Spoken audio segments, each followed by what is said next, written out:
When billionaire heiress Amina Cole hired a simple driver to navigate the most important 2 weeks of her life, she never imagined he would end up navigating straight into her heart.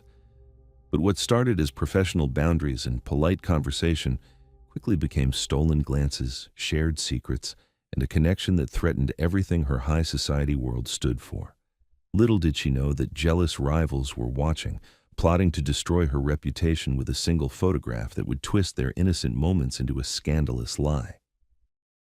As gossip blogs exploded with whispers of the "help" getting too close to Atlanta's hospitality heiress, Amina faced an impossible choice: protect her family's legacy and lose the only man who'd ever seen her true self, or risk everything for a love that society would never accept.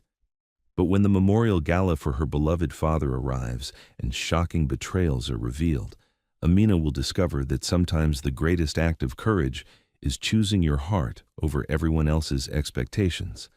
If you're watching this, subscribe and tell me where you're from, because this story of forbidden love, family pressure, and finding the courage to choose authenticity over appearances will leave you believing in the power of real love again. The smell of fresh coffee mixed with expensive perfume filled the air at the Buckhead Hotel. Amina Cole checked her gold watch for the third time in 5 minutes. 9:35. Her driver was supposed to be here at 9:30 sharp. She stood under the fancy awning, trying not to let her stress show. Her black blazer was perfect. Her hair was pulled back in a neat bun, but inside, she felt like she was falling apart. Today was the start of everything. 2 weeks to plan the most important event of her life, a memorial gala for her father, the man who built their family business from nothing, the man who taught her that details mattered. And her driver was late. "Miss Cole?" A young man in a hotel uniform appeared at her side. "Your driver called in sick, but we have someone reliable. He's on his way." Amina closed her eyes and took a deep breath. She couldn't start the day like this, not when so much was riding on the next 14 days. A clean black sedan pulled up to the curb. No fancy logo on the side, no leather seats you could see from outside, just a regular car that looked well cared for. The driver stepped out. He was tall and lean, maybe around her age, white guy with dark hair and steady eyes. He wore a simple black suit that looked like it came from a department store, not a fancy shop, but it was clean and pressed. "Miss Cole? I'm Jack Mercer." His voice was calm, not trying too hard to impress her. "Sorry about the last-minute change. I'll have you where you need to go." He walked around to open her door, but not in that showy way some drivers did, like he was performing for tips. This felt natural, like he'd done it 1,000 times. "I have files in the office upstairs," Amina said, "and I need to make 3 stops before lunch." "No problem." Jack pulled a small notebook from his jacket pocket. "What's the first address?" She rattled off her morning schedule. He wrote it down without asking her to repeat anything. Then he looked up at her. "Any route preferences? I know some shortcuts, but only if you're not in meetings during the drive." Something about the way he asked made her shoulders relax a little. He wasn't trying to take control, he was asking what she needed. "I'll be on calls," she said, "so whatever gets us there safely." Jack nodded. "I'll get your files." She watched him disappear into the hotel lobby. He moved with purpose but didn't rush, like he knew exactly what needed to happen next. When he came back with her leather portfolio, he held it carefully, not like it was heavy, like it mattered. "Climate okay?" he asked as they pulled away from the curb. "I can adjust anything you need." The car was the perfect temperature. Classical music played softly from the speakers. Nothing too fancy, just something peaceful. "It's fine," she said, then caught herself. "Actually, it's perfect, thank you." Jack glanced at her in the rearview mirror and smiled, not a big grin, just a small, genuine curve of his lips. "Long day ahead?" 2 weeks of long days. She looked out the window at the Atlanta streets blurring by. "I'm planning a memorial gala for my father. He passed away 6 months ago." "I'm sorry for your loss." The words were simple, but something in his voice told her he meant them. He wasn't just saying what people were supposed to say. "Thank you." She found herself settling back into her seat. "It's going to be beautiful." He would have loved it. They drove in comfortable silence for a while. Jack navigated traffic like he'd been doing it his whole life. Smooth lane changes, perfect timing at red lights, no jerky movements that would spill her coffee. When they reached her first stop, he was out of the car and opening her door before she could reach for the handle. "I'll be about 20 minutes, she said. "Take your time. I'll be right here." And he was. When she came back out of the floral shop with decisions made about centerpieces, Jack was leaning against the car reading something on his phone, but he looked up as soon as he saw her. "How'd it go?" "Good. The roses will be perfect." She paused, realizing she'd just told her driver about flowers, but he nodded like it was the most natural thing in the world. "My grandmother always said roses never go out of style." She sounds smart. She was. The second stop was at a fancy stationery shop downtown. Amina needed to approve the final design for the invitations, gold lettering on cream paper, her father's favorite colors. When she came out, Jack was waiting again, but this time he had 2 cups of coffee in a cardboard tray. "Thought you might need this," he said, offering her one. "It's from that coffee shop next door. They said it's their house blend." Amina stared at the cup. When was the last time someone had thought to bring her coffee? Really thought about what she might need instead of what they could get from her? "Thank you." She took a sip. It was perfect. Not too strong, not too sweet. "How did you know how I like it?" Jack shrugged. "Lucky guess." But she noticed he'd been paying attention, the way she'd ordered her coffee that morning at the hotel, the way she'd only taken 1 sugar packet. Their third stop was a dress fitting in Midtown. Amina dreaded this one.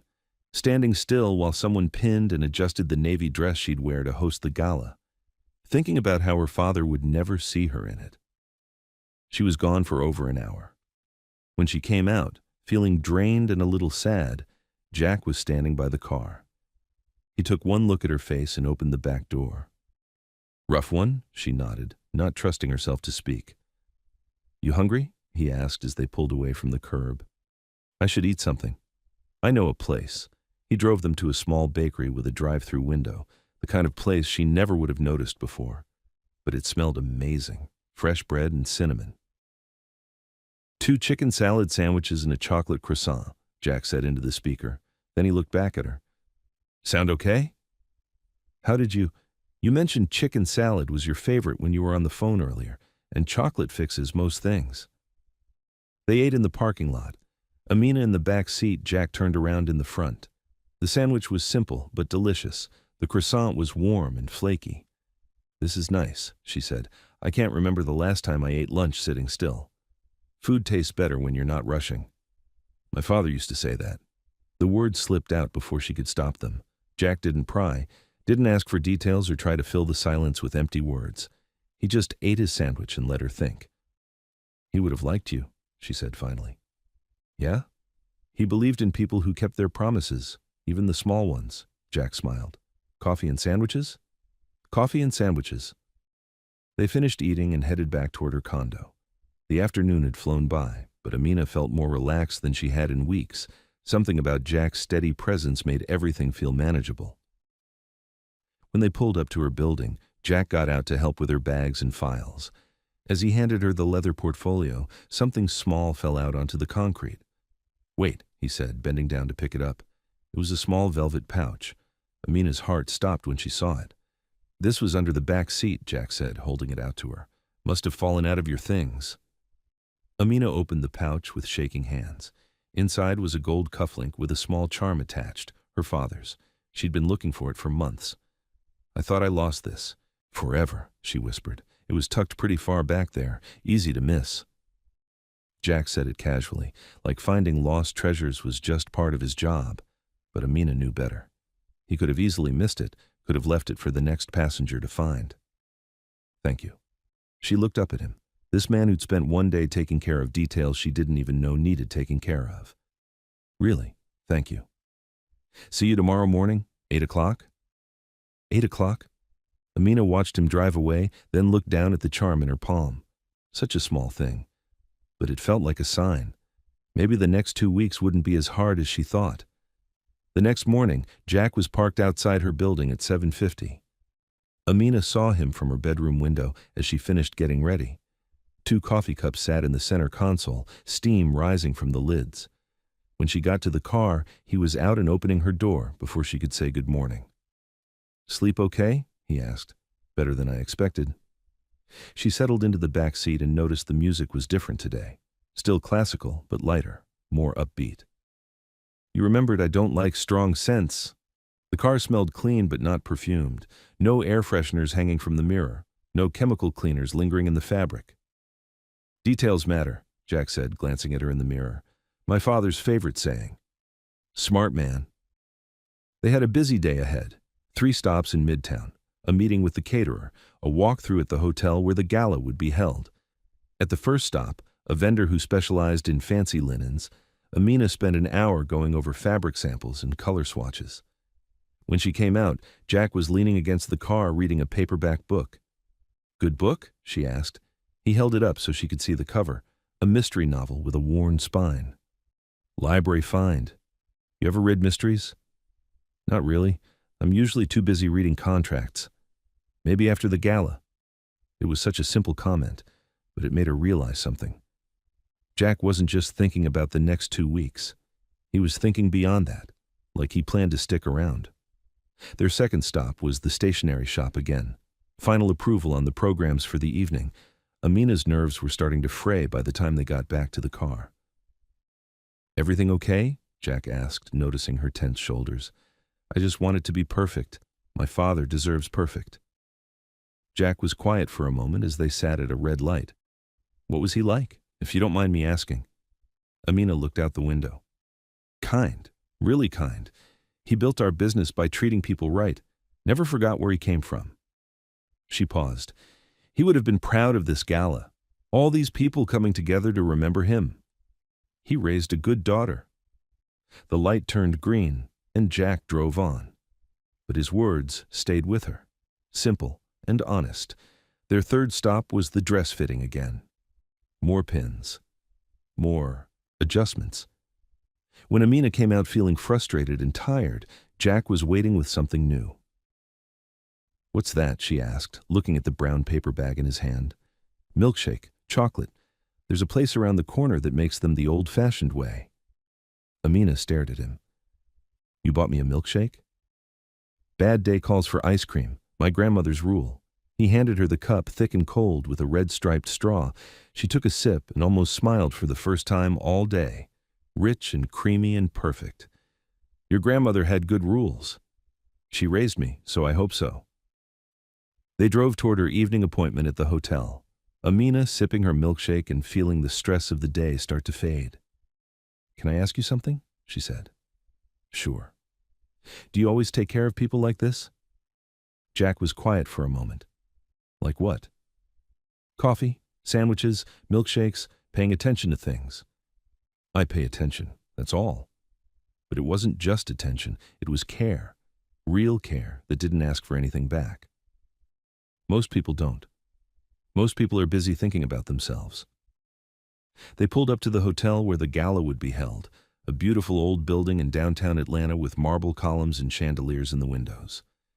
"This is it," Amina said, looking up at the building. 2 weeks from Saturday. It'll be amazing." "You think so?" Jack turned around to look at her directly.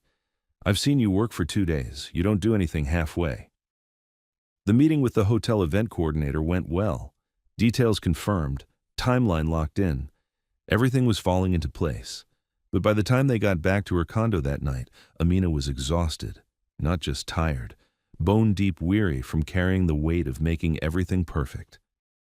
As Jack walked her to the door of her building, she noticed something. "You checked the mirrors before we got out," she said. "Always do." "Why?" Jack paused at the entrance to her building. "Safety first. Make sure no one's following. Make sure the street's clear. Make sure you get inside, okay?" Amina looked at him standing under the soft light from the building's entrance.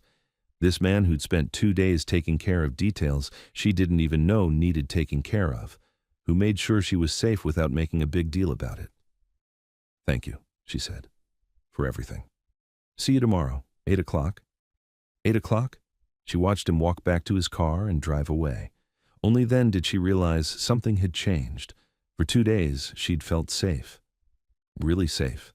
And she couldn't remember the last time that had happened. Wednesday started with rain. heavy drops that drummed against Amina's windows and made the morning feel gray and difficult.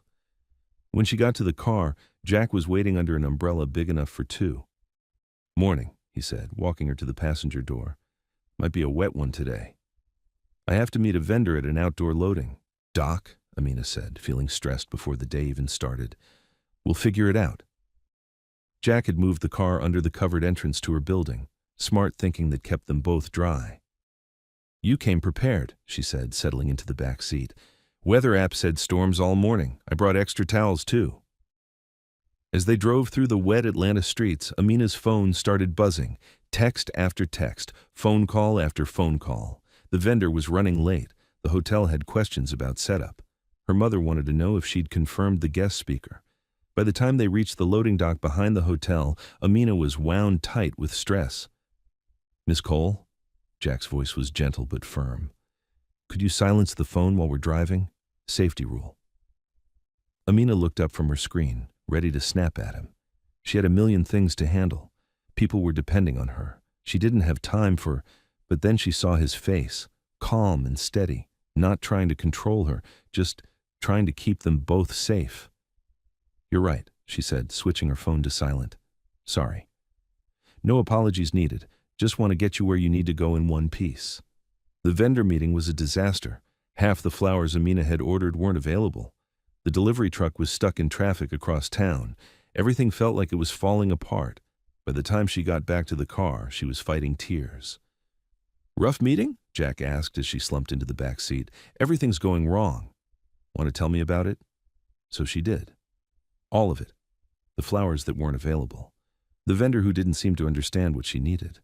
The way her perfect vision for her father's memorial was crumbling before her eyes.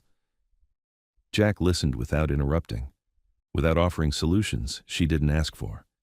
Just listened. When she finished, he was quiet for a moment. "What would your father say right now?" he asked. Amina thought about it. "That problems are just puzzles waiting to be solved." Sounds like a smart man. He was. "So let's solve some puzzles. What flowers are available?" They spent the next hour driving to 3 different vendors. Jack waited patiently while Amina reworked her vision. White roses instead of pink. Baby's breath instead of lilies. Different, but still beautiful. By late afternoon, she had a new plan, maybe even a better plan. "Feeling better?" Jack asked as they headed back toward her condo. "Much better, thank you." "For what?" "For listening. For not telling me it would all work out. For just being here." Jack met her eyes in the rearview mirror. "That's what I'm here for." That evening, Amina had dinner with her best friend Tasha at a little place in Virginia Highland. She needed to get out of her own head for a few hours. "You look better," Tasha said as they shared a basket of sweet potato fries. "Better than what?" "Better than you have since your dad died. More relaxed." Amina thought about it. "I hired a new driver. He's different." "Different how?"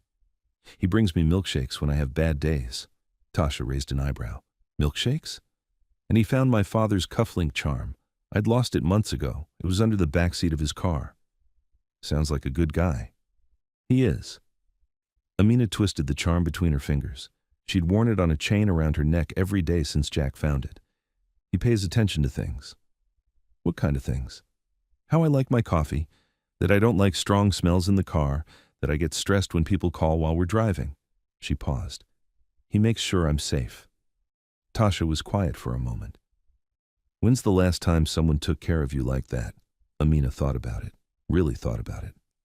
"I can't remember." When Jack picked her up after dinner, it was almost 11 o'clock, late for a work day, but he was there, waiting under a streetlight, reading his mystery novel. "How was dinner?" he asked as they drove through the quiet Atlanta streets. "Good. Needed to talk to someone who's not me." "Friends are important."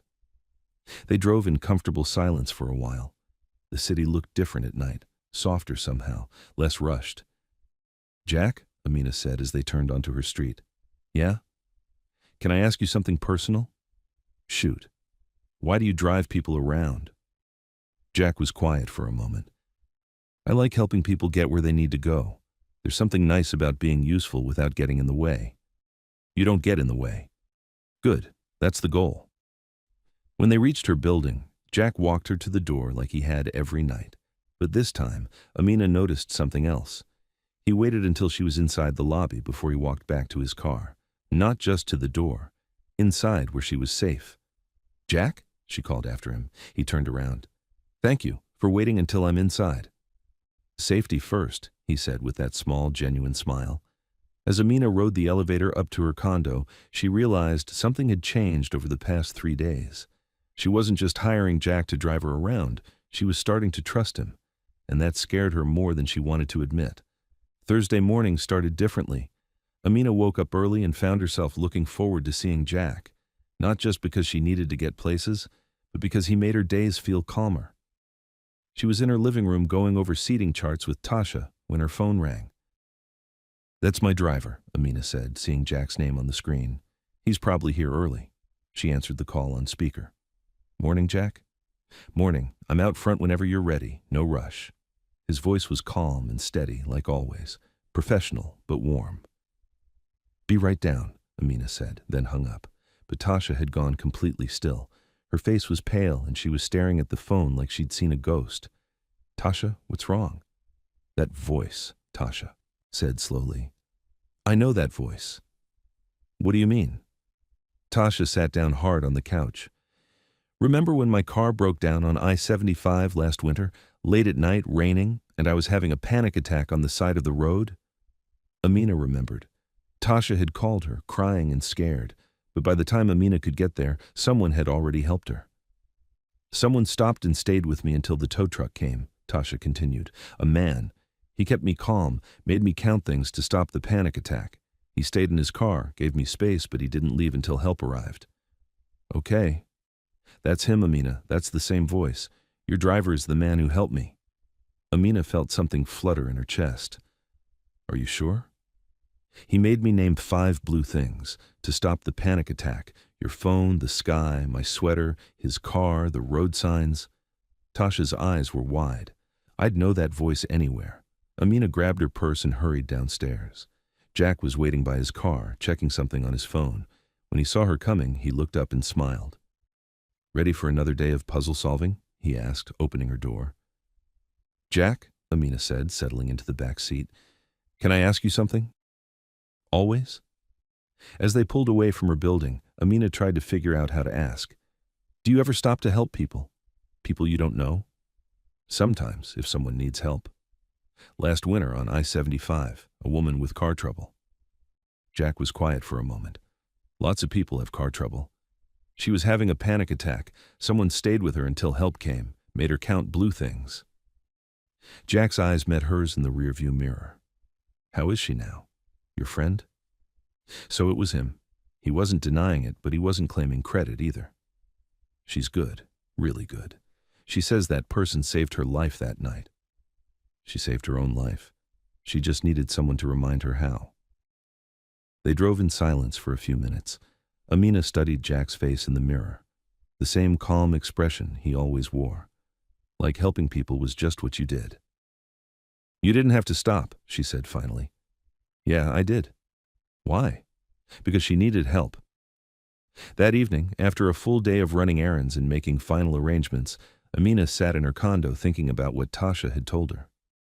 Jack had stopped on a busy highway in the rain to help a stranger. He'd stayed with her, kept her safe, made sure she wasn't alone. And he'd never mentioned it, never asked for credit or thanks. She looked down at her father's charm, hanging from the chain around her neck, another small act of kindness that Jack had done without expecting anything back. Who was this man who'd walked into her life at exactly the moment she needed him most? Her phone buzzed with a text. She expected it to be work-related, but it was Jack. "Have a good evening. See you tomorrow at 8. Such a simple message, but it made her smile. She texted back, "Thank you, for today, and for last winter." 3 dots appeared, then disappeared, then appeared again. Finally. "Just glad everyone's safe." Amina set her phone aside and whispered to the quiet room, "Thank you, whoever you were." But she knew exactly who he was, and for the first time in months she felt like maybe everything was going to be okay. Friday evening arrived with the weight of expectation. Amina had agreed to have dinner with Colin Davenport, a man her mother had been trying to set her up with for months.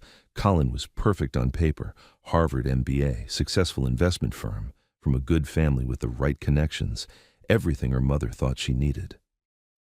Amina stood in front of her bedroom mirror, adjusting the straps of her black dress. It was elegant, but not too fancy. Professional, but still feminine. The kind of dress that said she was taking this seriously without promising anything. At 6:10, Colin arrived at the hotel lobby with a bouquet of roses, red ones, expensive and showy. "Amina," he said, kissing her cheek, "you look stunning." "Thank you. These are beautiful." But even as she said it, she found herself thinking about the simple white roses Jack had helped her pick for the gala centerpieces. Classic and elegant without trying to impress anyone. Jack was waiting by his car when they came outside. He stood straight when he saw them approaching, then moved to open the car door. "Evening," he said with a polite nod. Colin barely looked at him. "Thank you," he said, the way you'd thank a valet for bringing your car around. Like Jack was part of the scenery. During the drive to the restaurant, Colin talked about business, his latest deals, the clients he was courting, the vacation home he was thinking about buying in the mountains. "It's all about positioning yourself for the next opportunity," he said, leaning back in his seat. "That's what success really means." Amina nodded and made appropriate responses, but she found herself watching Jack in the rearview mirror, his eyes focused on the road, his hands steady on the wheel. He wasn't trying to impress anyone. He was just doing his job well. At dinner, Colin ordered wine without asking what she wanted. He talked about synergies between their businesses, about how their families had similar values and backgrounds. "The thing about drivers," Colin said, cutting into his steak, "is that they hear everything. You have to be careful what you say around them." Something cold settled in Amina's stomach. "What do you mean?" "I mean they're always listening, taking mental notes. You never know what they might repeat or who they might tell." Amina thought about the past week, about sitting in Jack's car eating sandwiches and talking about her father, about crying over flower arrangements and sharing milkshakes, about feeling safe enough to be honest. "I trust my driver," she said quietly. Colin smiled. "That's sweet.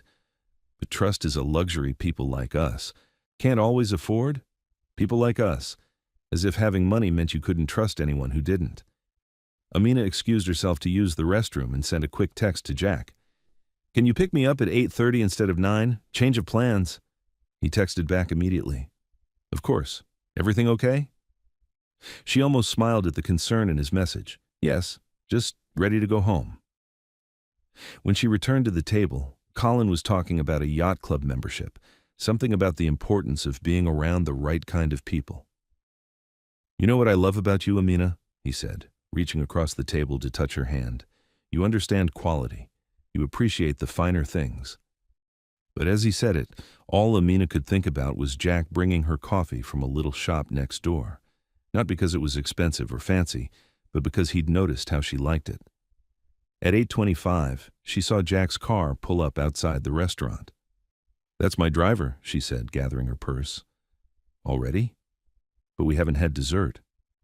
"I have an early morning." Colin walked her outside, clearly disappointed that the evening was ending sooner than he'd planned. "I'll call you next week," he said, kissing her cheek again. "Maybe we can do something more private." Jack was out of the car and opening the door before they reached the curb. If he noticed the dinner had ended early, he didn't say anything. "Have a good evening, Mr. Davenport," he said politely. Colin gave him another dismissive nod and walked back toward the restaurant. As they drove away, Amina felt tension. She didn't know she'd been carrying start to fade. "How was dinner?" Jack asked. "Fine," she paused. "Actually, no, it was terrible." Jack's eyes met hers in the mirror. "Want to talk about it?" He said drivers hear everything, like you're always listening to gossip or something. "Some drivers probably do, but not you. Not me." They drove in comfortable silence for a few minutes. Then Jack spoke again. "Want to take the long way home?" "The long way?" "There's a nice route through some tree-lined streets. Peaceful. Good for clearing your head after a rough day." "Yes," Amina said. "I'd like that." Jack turned off the main road and took them through a quiet neighborhood where old oak trees formed a canopy over the street. He rolled the windows down a little, letting in the cool evening air. They drove slowly, in no hurry to get anywhere. Amina watched houses with front porches and gardens go by. Normal people living normal lives. "This is nice," she said. "I found it by accident one day. Sometimes the best routes aren't the fastest ones." They stopped at a small overlook, where you could see planes lining up to land at the airport, tiny lights moving across the dark sky in perfect formation. Jack turned off the engine, and they sat in comfortable silence, watching the lights, listening to the quiet. "Thank you," Amina said finally. "For what?" "For not filling silence with solutions. For just letting it be quiet. Sometimes quiet is what you need." They sat for a few more minutes, watching planes rise and fall against the stars. Amina felt something she hadn't felt in months. Peace. Real peace. Saturday morning brought Marcus. Amina's older brother had a way of showing up when she least expected him, usually with coffee and questions. She was sitting in a cafe near Piedmont Park, going over final details for the gala, when her phone buzzed. "Bringing you coffee," Marcus texted. "Don't argue." 5 minutes later, he walked through the door with 2 large cups and that protective look he'd worn since they were kids. "How's the planning going?" he asked, settling into the chair across from her. "Good. Really good, actually." "And the new driver?" Amina looked up from her notes. "What about him?" "Mom mentioned you hired someone new. She's curious about him." Of course she was. Their mother, Vivian, had opinions about everyone in Amina's life, especially men. "His name is Jack. He's professional and reliable." "That's it?" Amina shrugged. "What else is there to say?" But even as she said it, she knew there was more, so much more that she wasn't ready to put into words yet. Marcus was quiet for a moment, studying her face. "You look different." "Different how?" "Relaxed, like you're not carrying the weight of the world anymore." Before Amina could answer, she saw Jack's car pull up outside the cafe. He was early, but that didn't surprise her anymore. He was always early. "That's him," she said, nodding toward the window. Marcus looked outside and saw Jack getting out of the car to check something with the front tire. Nothing dramatic, just making sure everything was safe and ready. "Mind if I meet him?" Marcus asked. Amina's stomach tightened. "Marcus." "Just saying hello. I'm not going to interrogate the man." But she knew her brother. Marcus had been protecting her since their father died. Sometimes that protection felt more like scrutiny. They walked outside together. Jack looked up when he saw them approaching.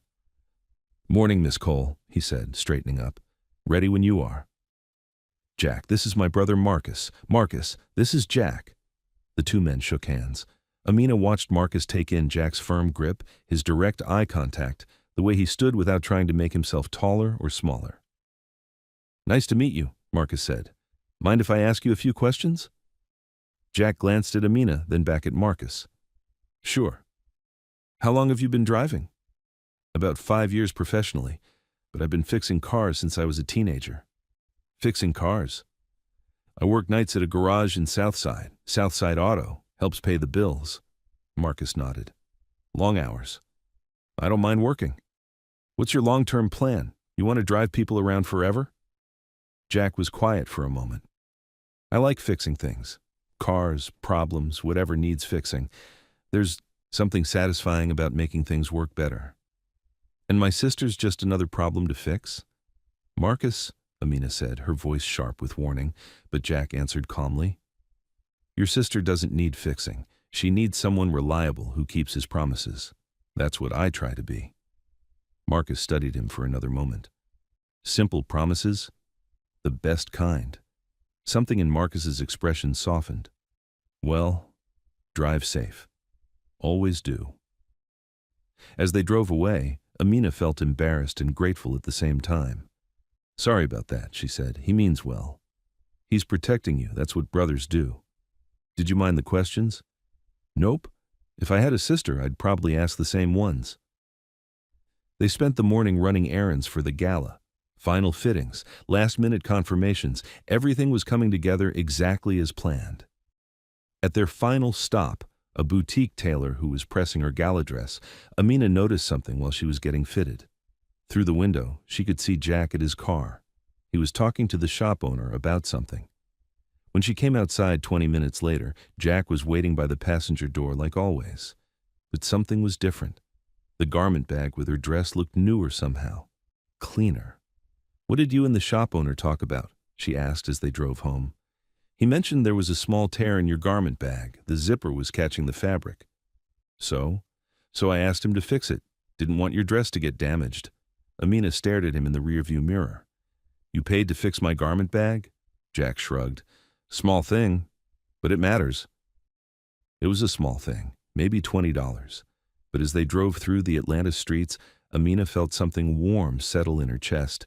He'd noticed something she hadn't even seen, had taken care of a problem before it became a bigger one, without making a big deal about it or asking for credit, just like he'd done with the coffee, the milkshakes, the quiet routes home after difficult days. Jack Mercer paid attention to the things that mattered. And somehow, without her realizing when it had happened, she had started to matter to him.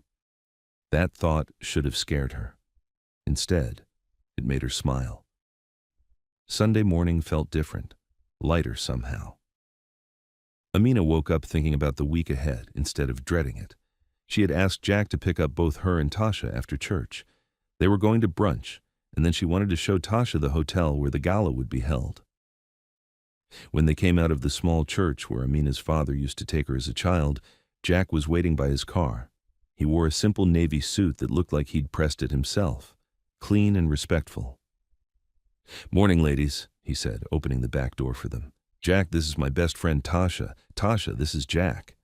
Tasha smiled, but Amina could see the curiosity in her eyes. This was the man who had helped her on that dark highway. The man who had stayed with her until help came. "Nice to meet you," Tasha said as they settled into the back seat. "You too. Amina says you're helping with the gala planning." "Someone has to keep her from working herself to death." Jack glanced at Amina in the rearview mirror. "Good thing she has you." They drove to a little brunch place in Virginia Highland. Nothing fancy, just a place with good food and tables outside under big umbrellas. While they were stopped at a red light, something funny happened. The radio was playing an old song from the 80s, something with too much keyboard and ridiculous lyrics about love conquering all. "Oh no," Amina said, starting to laugh. "This song was playing at my senior prom." "No way," Tasha said, "this cheesy thing?" "I slow danced to this with Tommy Morrison. He stepped on my feet the entire time." Jack was smiling in the front seat. "Could be worse." "How could it be worse?" "At least you weren't the one doing the stepping." They all started laughing. Real laughing that came from somewhere deep and felt good in your chest. Tasha pulled out her phone. "I have to get a picture of this. You actually look happy for once." She snapped a photo of Amina and Jack laughing together in the car. Amina was leaning forward slightly, her hand on the back of Jack's seat. Both of them caught mid-laugh, natural and unguarded. "That's going in the Friendship Hall of Fame," Tasha said, showing them the picture. It was a good picture, a real picture, the kind that captured a genuine moment instead of a posed smile. "Send it to me?" Amina asked. "Already done." Later at brunch, Amina found herself looking at the photo on her phone. There was something about it that made her chest feel warm. She and Jack looked comfortable together, like they'd been friends for years instead of just 1 week. Without thinking too much about it, she added it to the family group chat, the one with Marcus and her mother and a few cousins who stayed in touch. "He keeps me sane," she typed under the picture. Marcus replied almost immediately with a thumbs-up emoji. Her cousin Lisa sent back a heart. Her mother didn't respond right away, but that wasn't unusual. Vivian Cole didn't do anything quickly when it came to the men in Amina's life. But a few minutes later, Amina's phone buzzed with a text from Colin. "Busy today? Was hoping we could get together." The tone felt different from his usual messages. Less confident, more probing. Amina showed the text to Tasha. "Weird timing," Tasha said. "What do you mean? You post a picture of you and Jack laughing and suddenly Colin wants to hang out?" Amina hadn't thought about that, but now that Tasha mentioned it, the timing did feel strange. She texted back, "Planning the gala today. Rain check?" Colin's response came back fast. "Of course. Big week ahead." But something about his message felt off, like he was being careful about what he said. That afternoon, Jack drove them to the hotel so Tasha could see where the gala would be held. The old building looked even more beautiful in the daylight, elegant and timeless. "This is gorgeous," Tasha said as they walked through the ballroom. "Your dad would love this." Amina felt that familiar tightness in her throat. "I hope so." They spent an hour going over final details, where the band would set up, where the silent auction tables would go, where Amina would give her speech about her father's legacy. Jack waited in the lobby, reading his mystery novel. When they came back down, he looked up and smiled. "How'd it go?" "Perfect," Amina said. "Everything's ready." As they drove home, Amina felt a sense of accomplishment she hadn't felt in months. The gala was going to be beautiful. Her father would be honored properly. All the pieces were finally coming together. "You did good work this week," Jack said as they pulled up to her building. "We did good work." Jack looked at her in the mirror. "I just drove. You did all the hard stuff. You did more than drive." That evening, Amina printed the photo Tasha had taken. She wasn't sure why, but something about it felt important, like a moment she wanted to keep. She put it in the drawer of her bedside table. Not hidden exactly, but private, safe. Monday morning brought pressure. The gala was only 6 days away, and suddenly everyone had opinions about everything. Amina's phone started ringing before she even got to Jack's car. "Amina, darling," her mother's voice was crisp and controlled. "We need to discuss the seating arrangements." "I thought we finalized those last week." "Well, I've had some concerns." Amina closed her eyes as Jack opened the car door for her. This was not how she wanted to start the week. "What kind of concerns?" "I'll explain when I see you." "Can you come by my office this morning?" Vivian Cole's office was in a glass tower in Buckhead, all marble and expensive art and furniture that looked like it came from a museum, the kind of place that made you lower your voice automatically. "Sit down, sweetheart," Vivian said as Amina walked into her corner office. Amina sat in one of the leather chairs across from her mother's massive desk, the same chairs where she'd sat as a little girl, listening to her mother take business calls and make important decisions. "I saw the photo you shared yesterday," Vivian said without preamble. Amina's stomach tightened. "The one from brunch? You and your driver, laughing together." "Jack. His name is Jack." "Yes, Jack." Vivian's voice was careful, neutral. "He seems nice." "He is nice. I'm sure he is, but darling, you need to be careful about appearances." "What do you mean?"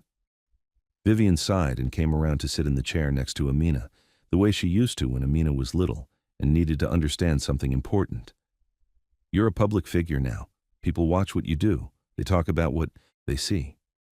I was having brunch with my friend, with your driver in the picture, looking very comfortable." Amina felt heat rise in her cheeks. "We were laughing at a song on the radio. It was innocent." "I know it was, sweetheart, but other people don't know that. They see what they want to see." "What are you saying?" "I'm saying you need to think about boundaries. Professional boundaries." Amina stood up, suddenly feeling like the air in the office was too thin. "Jack has been nothing but professional. I'm not questioning his behavior. I'm questioning whether this closeness is wise." "Closeness? Mom, he drives me places. We talk in the car. That's it." But even as she said it, Amina knew it wasn't that simple. Jack brought her coffee, made sure she ate lunch, fixed her garment bag without being asked, stayed with Tasha on a dark highway until help came. Those weren't things you did for just anyone. "The gala is this Saturday," Vivian continued. "Important people will be there, potential business partners, people who knew your father. So you need to think about what image you want to present, what legacy you want to protect." Amina felt something cold settle in her stomach. Dad's legacy isn't about image. It's about treating people right, being kind, and being smart. Your father was always smart about appearances. They stared at each other across the expensive office, mother and daughter, businesswoman and heiress, two people who loved each other but didn't always understand each other. "I'll be professional on Saturday," Amina said finally. "That's all I'm asking." But as Jack drove her away from her mother's office, Amina felt something precious starting to crack. "Everything okay?" Jack asked, noticing her quiet mood. "Fine," she said.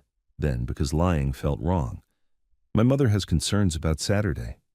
The gala? The gala, the guests, everything. Jack was quiet for a moment. Want to talk about it? She thinks I need to be careful about appearances. She's probably right. Amina looked up, surprised. You think so? It's a big event, important people. Makes sense to be thoughtful about how things look. Even if how things look isn't how things are. Jack met her eyes in the mirror. Especially then. That afternoon, as they ran last-minute errands, Amina found herself thinking about boundaries, about appearances, about the difference between being professional and being cold. Jack seemed to sense her mood. He was quieter than usual, more formal, still kind but careful. When he opened her door, he stepped back a little farther. When she got back in the car, he waited until she was settled before closing the door. Small changes that probably no one else would notice. But Amina noticed, and she hated how much she missed the easy warmth they'd had just that morning. Tuesday brought Colin back into her life with flowers and persistence. Amina was reviewing final guest lists when her assistant knocked on her office door. Miss Cole? Colin Davenport is here to see you. Amina looked up from her papers. I don't have an appointment with him. He says it's important. Something about Saturday night. Colin walked into her office carrying white orchids and wearing his most charming smile. These are beautiful, Amina said, accepting the flowers. Not as beautiful as you? It was the kind of line that should have made her smile. Instead, it made her think about Jack's quiet compliments, the way he'd said her father raised a good daughter, simple and honest instead of smooth.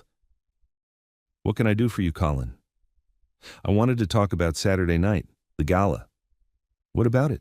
Colin settled into the chair across from her desk. I was hoping I could escort you, show up together, sit together during dinner, present a united front. United front? We look good together, Amina. Our families have similar values, similar backgrounds, similar goals. Amina thought about that. Similar backgrounds, similar bank accounts, similar skin colors. I appreciate the offer, she said carefully, but Saturday is about my father. I want to keep the focus on him. Of course, I completely understand. Colin's smile never wavered. But afterwards, maybe we could have a late dinner, just the two of us. Continue what we started last week. Colin, I know I came on a little strong at dinner, but I've been thinking about you, about us. I think we could be really good together. Before Amina could respond, her phone buzzed with a text from Jack. Running 5 minutes late, traffic on Peachtree, sorry. Such a simple message, but it made her feel calmer somehow. Jack kept his promises, even if it was just promising to be on time. I need to think about it, she told Colin. Of course. Take all the time you need. He stood up and straightened his expensive tie. But don't take too long. Good things don't wait forever. After he left, Amina sat at her desk staring at the white orchids. They were perfect, elegant, and expensive, and exactly what someone like her was supposed to like.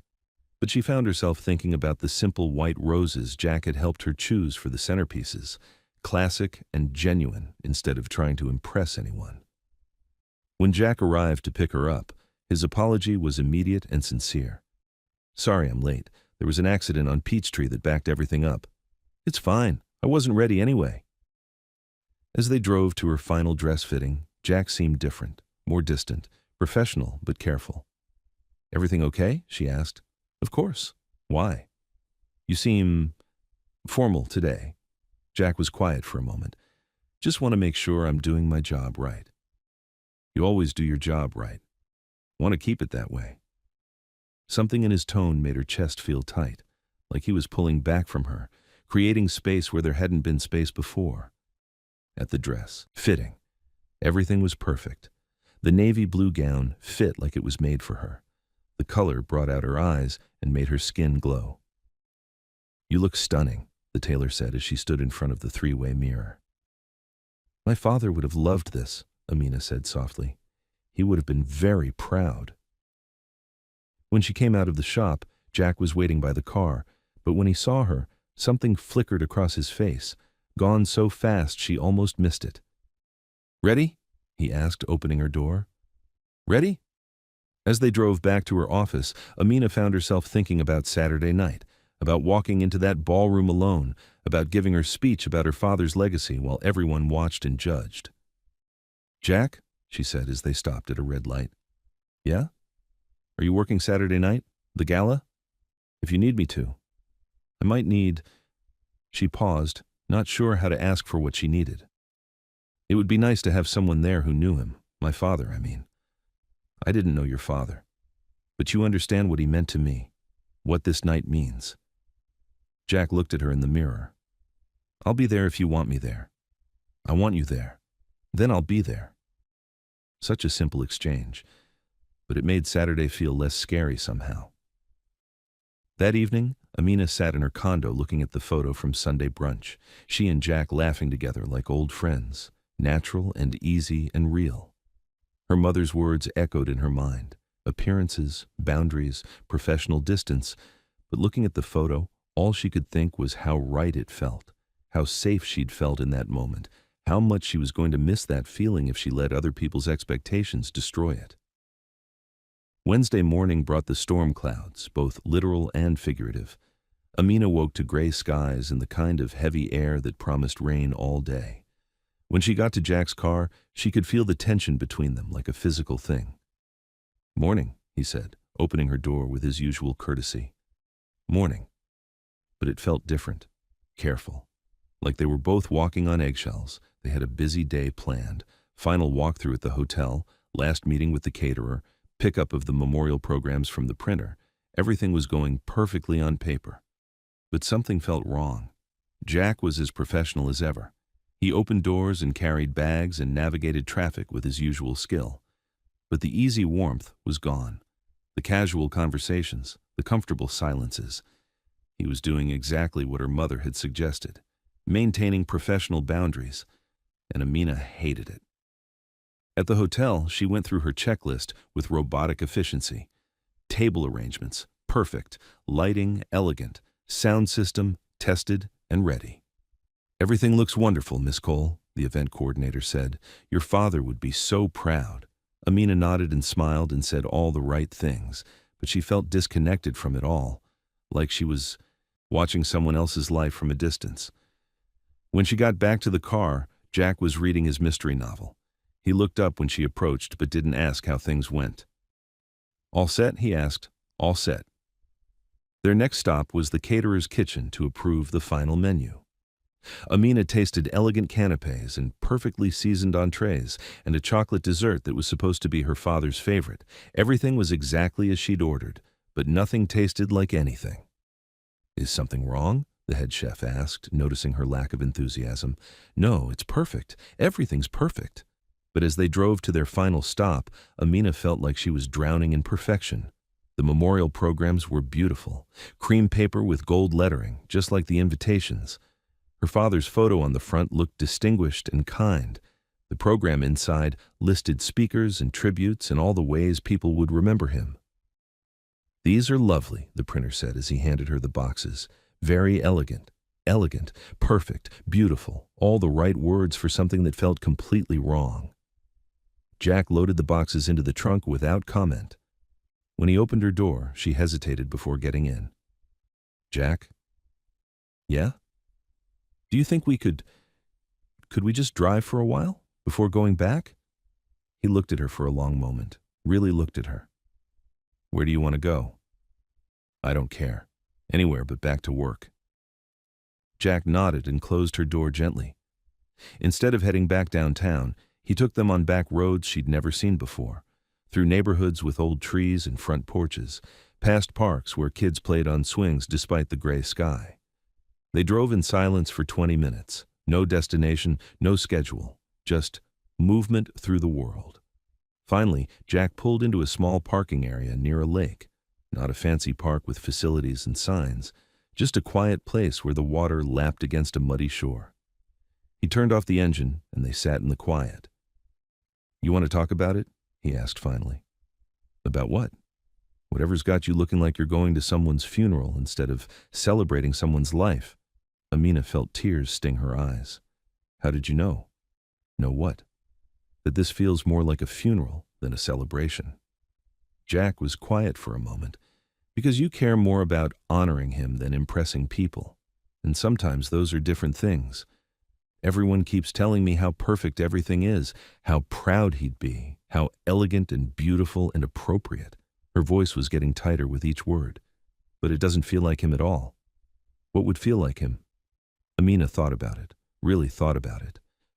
Warmth, she said finally. He was warm. He made everyone feel welcome, like they belonged. She wiped at her eyes. This feels cold, like we're putting on a show instead of sharing memories. So change it. What? Change it. It's your event. Make it feel like him. I can't change everything now. People are coming. The food is ordered. The programs are printed. You can't change the details, but you can change how it feels. How? Jack turned around to look at her directly. What did he love? What made him laugh? What would he want people to remember? Amina thought about her father, really thought about him instead of the formal memorial they'd planned. He loved terrible dad jokes. He always had candy in his pockets for kids. He knew everyone's name, even people who worked for him for just a few weeks. She smiled through her tears. He would have hated this formal, stuffy thing we planned. So make it less formal. How do I do that in 3 days? Start with your speech. What were you planning to say? Amina pulled her notes from her purse. 3 pages of carefully written remarks about her father's business accomplishments and community involvement. This, she said, handing Jack the pages. He read them quietly. When he finished, he looked up at her. This sounds like a resume. That's what I was afraid of. Tell me a story about him instead, a real story. What kind of story? The kind that made you love him. So she did. She told Jack about the time her father drove 3 hours to bring her chocolate ice cream when she was sick at college, about how he used to practice her dance recital routines with her in the living room, even though he had 2 left feet, about how he cried when she graduated and told her he was proud of the woman she'd become. That, Jack said when she finished, that's what people need to hear. They sat by the lake until the rain started, gentle drops that made circles on the water and drummed softly against the car roof. Ready to go back? Jack asked. Ready. As they drove back toward the city, Amina felt something shift inside her chest. The gala was still going to be elegant and beautiful, but now it was going to be real too. Jack, she said as they pulled up to her building. Yeah? Thank you for listening, for helping me remember what matters. That's what... He paused. You're welcome. She almost asked him to finish that sentence. That's what friends do. That's what I'm here for. That's what people who care about each other do. But something in his expression stopped her. The careful distance was back. The professional boundary. See you tomorrow, she said instead. See you tomorrow. That night, Amina rewrote her speech. 3 pages about business accomplishments became 2 pages about the man who taught her that kindness was the only success that really mattered. It wasn't perfect, but it was real. And for the first time all week, that felt like enough. Thursday morning brought a breakthrough and a setback all at once. Amina woke up feeling lighter than she had in days. Her new speech was honest and warm and exactly what her father's memorial should be. She was actually looking forward to Saturday night, until she got in the car with Jack. Morning, he said, but he didn't meet her eyes in the mirror. Morning, you seem tired. Long night at the garage. Sorry if I'm a little slow today. But it wasn't tiredness. Amina could tell the difference now between Jack being tired and Jack pulling away. Their first stop was Tasha's office. Amina wanted to show her friend the new speech and get her opinion. Tasha read it twice, then looked up with tears in her eyes. This is beautiful. This is your dad. You think so? I know so. This is going to make people remember why they loved him. As they were talking, Tasha pulled out her phone to show Amina something, a screenshot of what looked like a social media post. You might want to see this, Tasha said, her voice careful. It was a gossip blog that focused on Atlanta's social scene, the kind of thing Amina usually ignored, but the headline made her stomach drop. Is Atlanta's hospitality heiress getting close to the help? Below the headline was the photo from Sunday brunch, the one of her and Jack laughing together. But someone had cropped it and zoomed in and added a caption that made it look like something it wasn't. Source close to the Cole family says Amina has been spending suspicious amounts of time with her hired driver, the post read. Is this appropriate behavior for someone about to host a memorial gala for her late father? Amina felt sick. Who would send them this photo? I don't know, but someone had to have access to your family chat to get it. They spent the next hour trying to figure out who could have leaked the photo. It had to be someone close to the family, someone with access to personal information. What does Marcus say? Tasha asked. Amina called her brother, but it went straight to voicemail. She left a message asking him to call back urgently. When she got back to Jack's car, she could tell from his posture that he'd seen the post too. I'm sorry, she said as soon as she got in. For what? For this, for the gossip, for people making something ugly out of something innocent. Jack was quiet for a long moment. When he finally spoke, his voice was careful and controlled. Maybe we should talk about Saturday. What about Saturday? Maybe it would be better if I wasn't there. As your driver, I mean. Maybe you should use someone else for the gala. Amina felt like she'd been punched in the stomach. Why? Because that blog post isn't wrong about one thing. People are watching. People are talking. And I don't want to be the reason your father's memorial becomes about gossip instead of honoring his memory. Jack, no, you can't let some trashy blog. It's not about the blog. It's about doing what's right. He met her eyes in the mirror. Your mother was right. There need to be boundaries. My mother talked to you? She didn't have to. I have eyes. I can see how this looks. They drove the rest of the morning in tense silence. Every errand felt strained. Every interaction felt formal and cold. By lunchtime, Amina felt like she was losing something precious and she didn't know how to stop it. I need to make a call, Jack said as they stopped for gas. Of course. She watched him walk away from the car, phone pressed to his ear. She couldn't hear what he was saying, but his body language looked final, like he was making a decision he didn't want to make but felt he had to.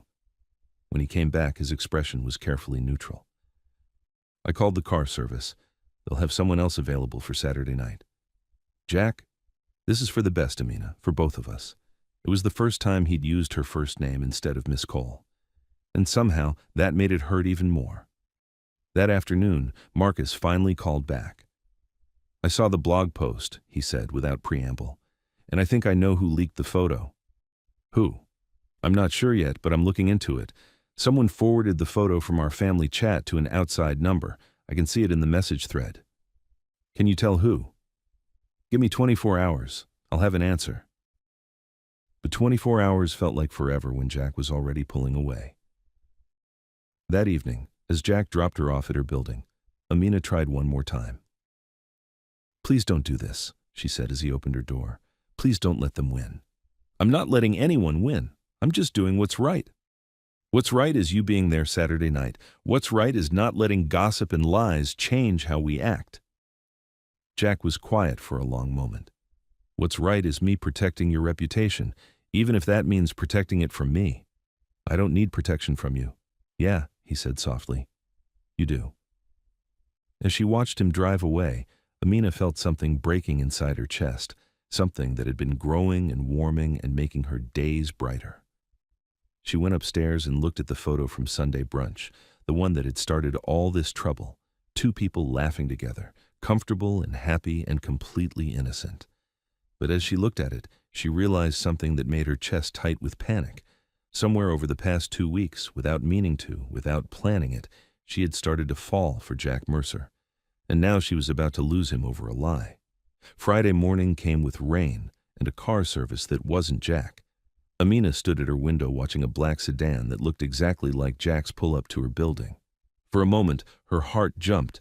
Then she saw the driver get out. Different height, different walk, different everything. The replacement driver was perfectly professional. He held an umbrella for her, opened doors with appropriate timing, knew all the right routes around the city. But he wasn't Jack. First stop is the hotel, Amina said as they pulled away from her building. Yes, ma'am, I have the full schedule. The hotel was buzzing with activity. Florists arranging centerpieces, caterers setting up warming stations, the sound technician testing microphones and speakers. Everything looked exactly as planned, perfect and elegant and completely ready for tomorrow night. It's beautiful, the event coordinator said. Your father would be so proud. Amina nodded and smiled and checked items off her list, but all she could think about was Jack saying the same thing, but meaning something different.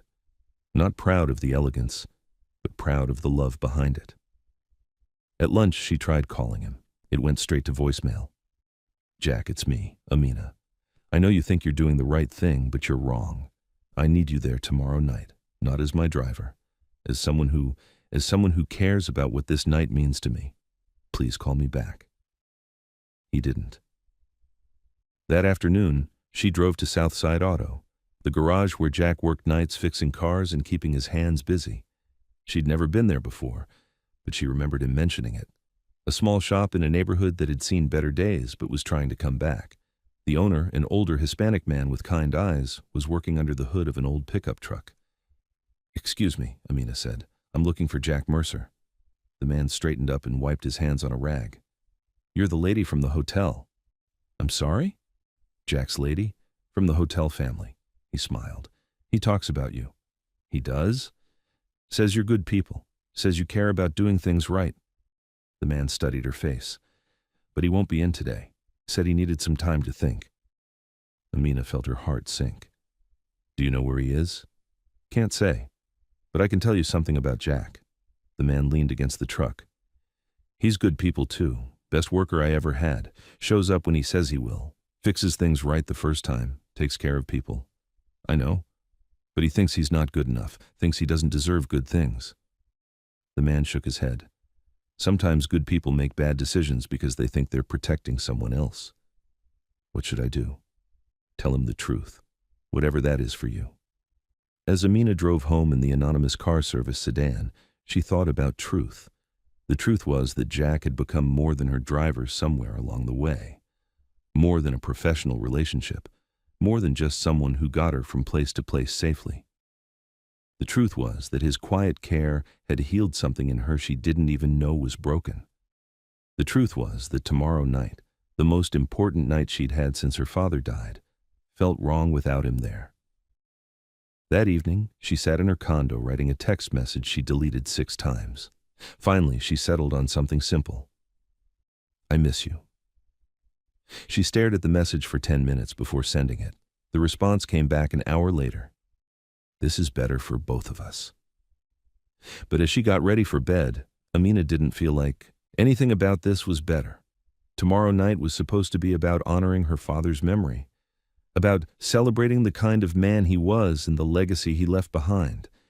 A man who believed in treating people with kindness and dignity, regardless of what job they did or where they came from. A man who would have loved Jack Mercer for exactly the same reasons his daughter was falling for him. And that thought, that her father would have understood exactly why Jack mattered to her, gave Amina an idea. Maybe there was still a way to make this right. Maybe it wasn't too late to fight for what mattered. She picked up her phone and started making calls. If Jack Mercer thought he was protecting her reputation by staying away, he was about to learn something about Amina Cole. She didn't need protection. She needed someone brave enough to stand beside her when things got difficult. And tomorrow night, she was going to find out if Jack was that someone. Saturday morning arrived gray and drizzly, like the sky was reflecting Amina's mood. She stood at her bedroom window watching the substitute driver pull up in his rental car. It looked wrong parked outside her building. Too new, too generic. Missing the small dent in the back bumper that Jack's car had from where someone hit him in a parking lot last year. Missing Jack. The new driver was efficient and polite. He held her umbrella, loaded her bags, and navigated traffic with professional skill. But when she got in the car, it smelled like pine air freshener and new leather instead of the clean, simple scent she'd grown used to. Big day today, the driver said, trying to make conversation. Yes, Amina replied, then fell silent. She had a full schedule before the gala, hair appointment, manicure, final walkthrough at the hotel, 100 small details that needed her attention. But all she could think about was Jack, where he was, what he was doing, whether he was thinking about her too. At the hair salon, she sat in the chair staring at herself in the mirror while the stylist worked magic on her curls. You look beautiful, the woman said, putting the finishing touches on an elegant updo. But you look sad too.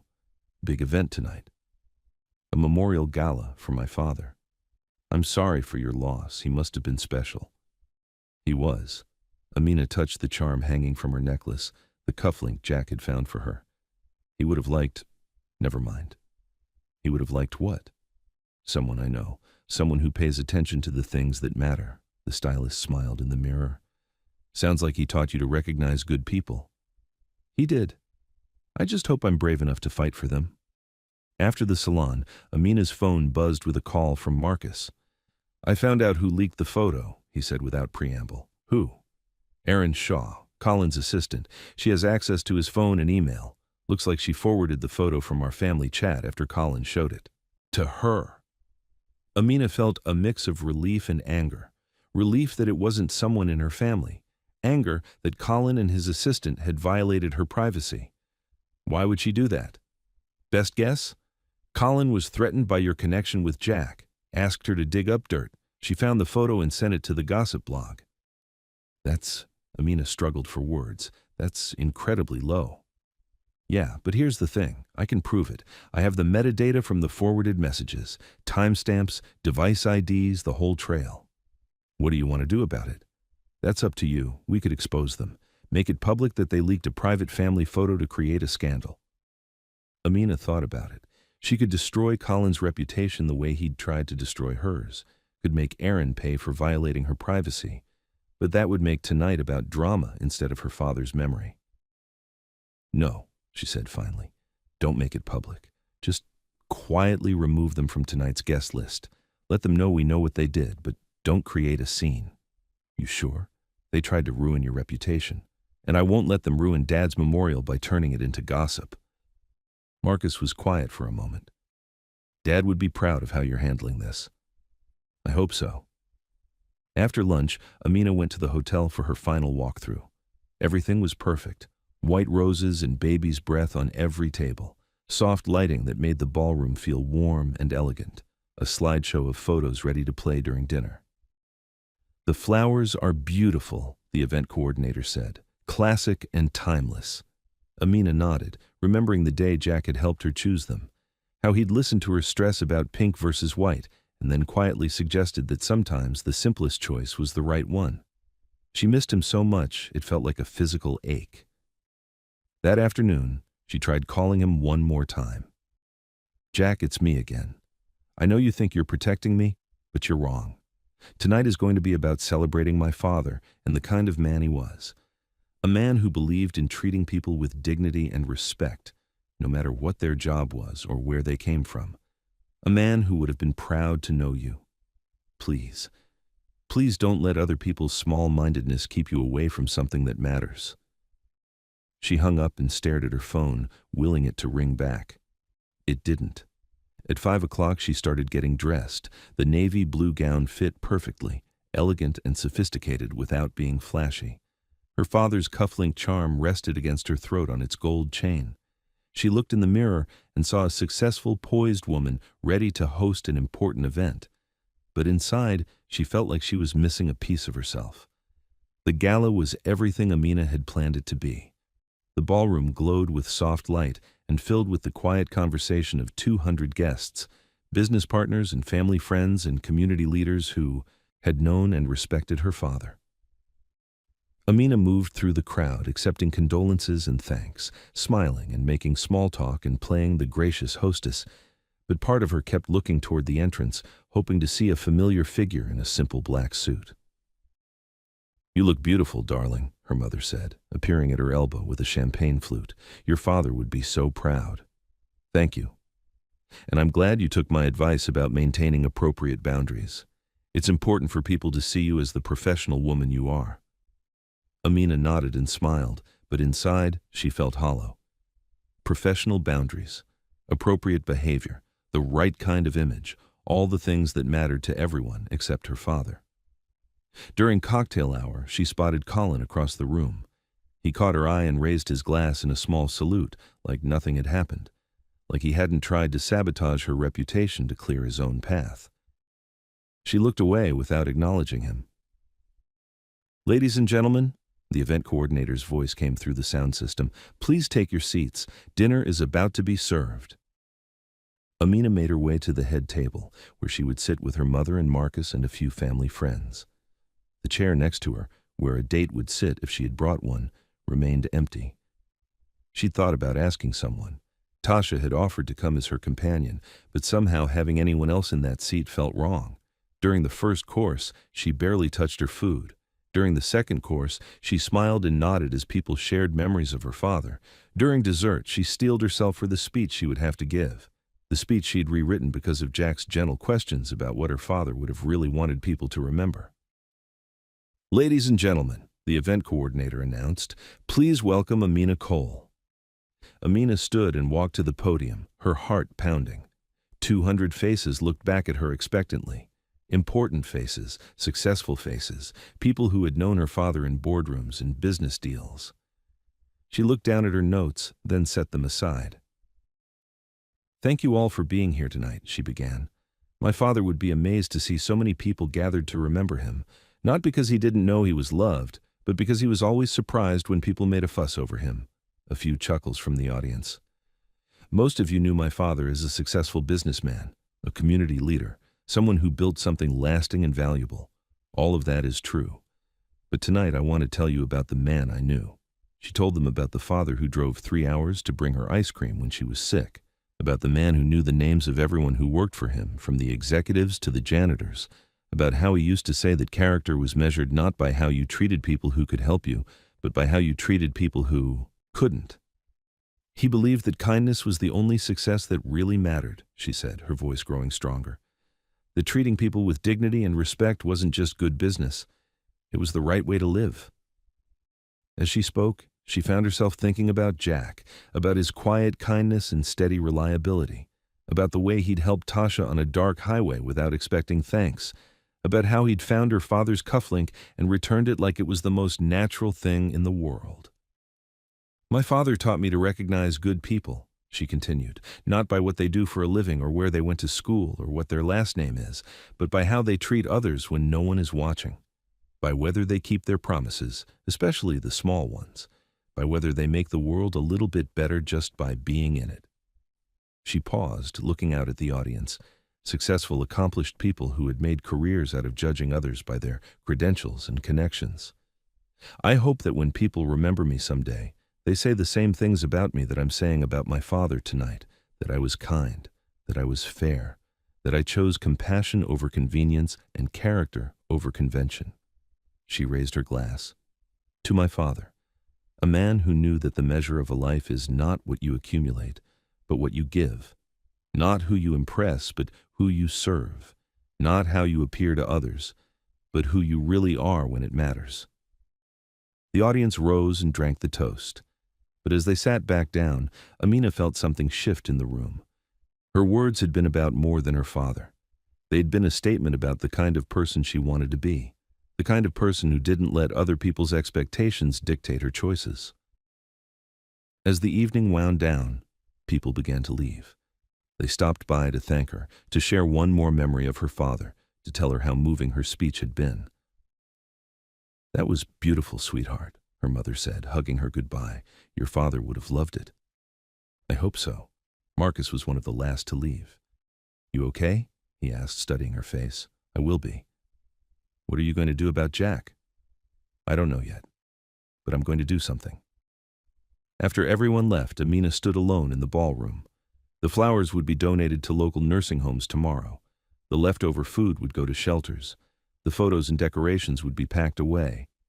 But the real memorial, the words she'd spoken about her father's character and values, would live on in the people who heard them. She just hoped it wasn't too late to live up to those values herself. Sunday morning found Amina in her car driving toward Southside Auto. Not the rental car with the substitute driver, her own car, which she hadn't driven in weeks. It felt strange being behind the wheel again. Strange and somehow liberating. She'd spent the night thinking about her father and Jack and the choice she had to make. Her father had taught her to fight for what mattered, to choose character over convenience. Jack mattered. His kindness mattered. The way he made her feel safe and cared for mattered. And if other people couldn't understand that, it was their problem, not hers. The garage was closed on Sundays, but she could see movement in the back bay. someone working despite the day off. She knocked on the side door until it opened. Mr. Delgado looked surprised to see her. "Miss Cole, Jack's not here." "Where is he?" The older man studied her face for a moment. "You look different than you did yesterday." "Different how?" "Determined." She smiled despite her nerves. "My father always said determination was just stubbornness with a purpose." Mr. Delgado chuckled. "Smart man. Jack's at the Overlook, the place with the trees where you can watch the planes." "Thank you." "Miss Cole," Mr. Delgado called as she turned to leave. "Jack's a good man, but he thinks he doesn't deserve good things. Sometimes good people need someone to remind them they're wrong about that." Amina drove to the Overlook through empty Sunday morning streets. She found Jack's car parked under the oak trees and Jack sitting on the hood staring up at the sky. He looked up when he heard her car, surprise and something else, hope, flickering across his face. "Hi," she said, walking toward him. "Hi, how was last night?" "Beautiful, perfect, everything we planned." She paused. "And completely wrong without you there." Jack looked away. "Amina, no, let me talk first." She sat down on the hood next to him, close enough that their shoulders almost touched. "Last night I gave a speech about my father, about the kind of man he was and the values he taught me. I'm sure it was beautiful. It was about recognizing good people, about choosing character over convenience, about treating people with dignity and respect regardless of their job or background." She turned to look at him. "It was about you. You don't understand. I understand perfectly. You think you're protecting me by staying away. You think my reputation matters more than my happiness. You think what other people say about us matters more than what we know is true." Jack was quiet, staring at the ground. "My father would have been disappointed in me last night," Amina continued, "not because of the gala or my speech or anything I said, because I let fear and other people's opinions keep me from fighting for someone who matters to me. Your reputation. My reputation will survive people knowing I care about a good man, and if it doesn't, then it was never worth protecting in the first place." Jack looked at her then, really looked at her. "What are you saying?" "I'm saying I figured out who leaked that photo. Colin and his assistant. They violated my privacy to try to create a scandal." She pulled out her phone and showed him the text chain Marcus had sent her. "I could have destroyed them for it. Could have made it a public scandal. But that's not who my father raised me to be." "So what did you do?" "I had them quietly removed from the guest list. No drama, no public scene. Just consequences for their actions." Jack read the messages, then looked up at her. "You chose the high road. I chose my father's values over my hurt feelings." She paused. "Now I'm choosing you." "Amina, I'm falling for you, Jack. Have been for weeks. Not because you're my driver or because you bring me coffee or fix my problems. Because you're kind, because you're honest, because you make me want to be the best version of myself." The words hung in the air between them, simple and honest and terrifying. "I'm falling for you too," Jack said quietly. "Have been since that first day when you thanked me for finding your father's cufflink. Most people wouldn't have even noticed. So what do we do about it?" Jack was quiet for a long moment, watching a plane rise in the distance. "What do you want to do about it?" "I want to try. Really try. Not hiding or being ashamed or worrying about what other people think. I want to see where this goes. Even if people talk, even if your mother disapproves, even if it complicates your life. Especially then." She reached for his hand. "My father used to say that anything worth having was worth fighting for. You're worth fighting for, Jack." He squeezed her fingers. "Your life is complicated enough without me making it worse. You don't make it worse. You make it better. You make me better." They sat in comfortable silence for a while, hands linked, watching planes line up against the morning sky. "What would this look like?" Jack asked finally. "Us trying?" "I don't know. We'll figure it out as we go. But maybe you could drive for me sometimes when you want to, and we could have dinner together, real dates, and Sunday drives like this one." "What about your mother, your business partners?" "They'll adjust. And if they don't, that's their choice.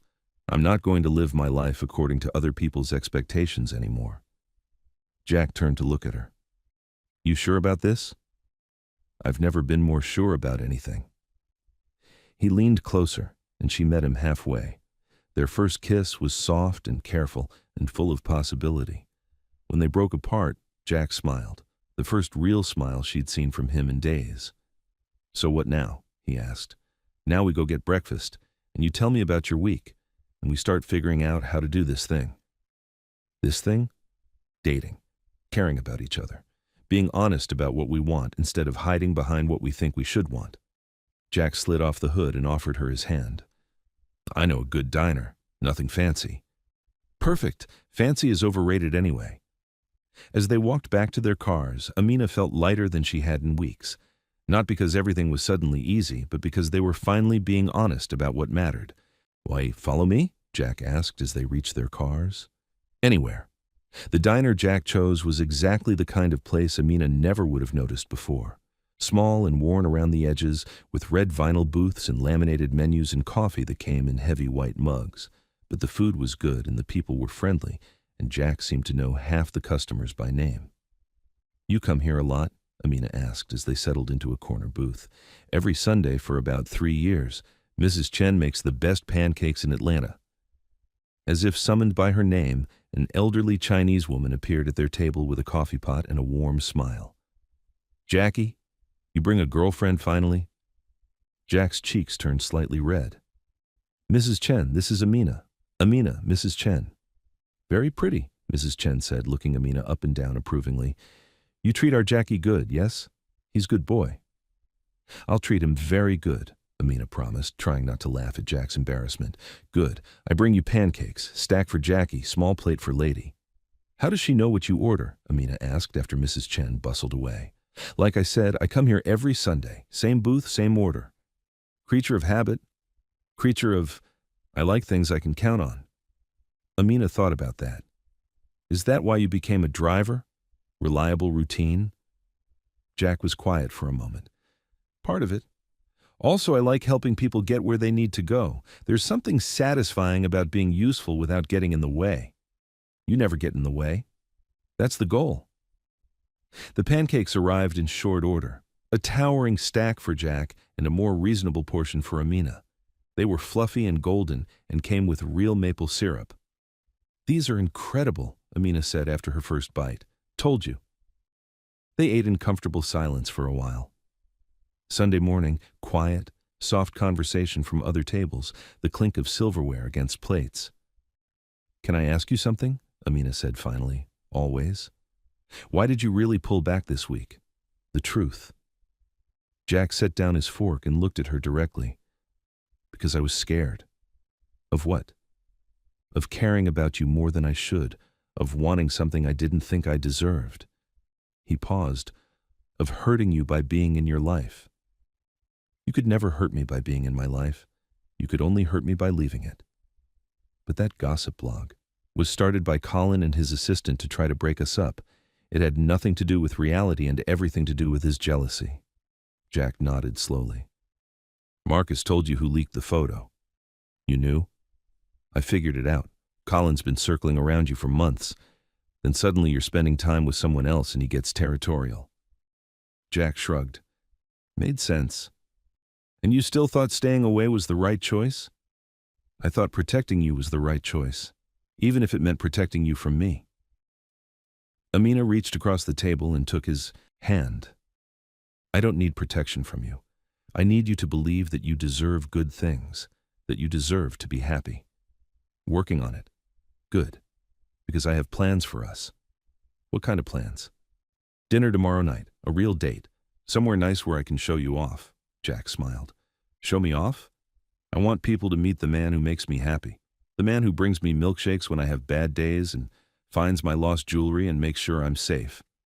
And if people talk, let them talk. My father always said the only opinions that matter are the ones that come from people who love you." They finished breakfast and walked outside into the bright Sunday morning. The world looked different somehow, clearer, full of possibility. "What now?" Jack asked as they stood by their cars.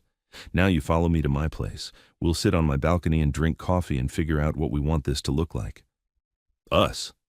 "Us." Jack leaned against his car and studied her face. "You sure about this? Really sure? Because once we start down this road, I'm not going to want to turn back." "I'm counting on it."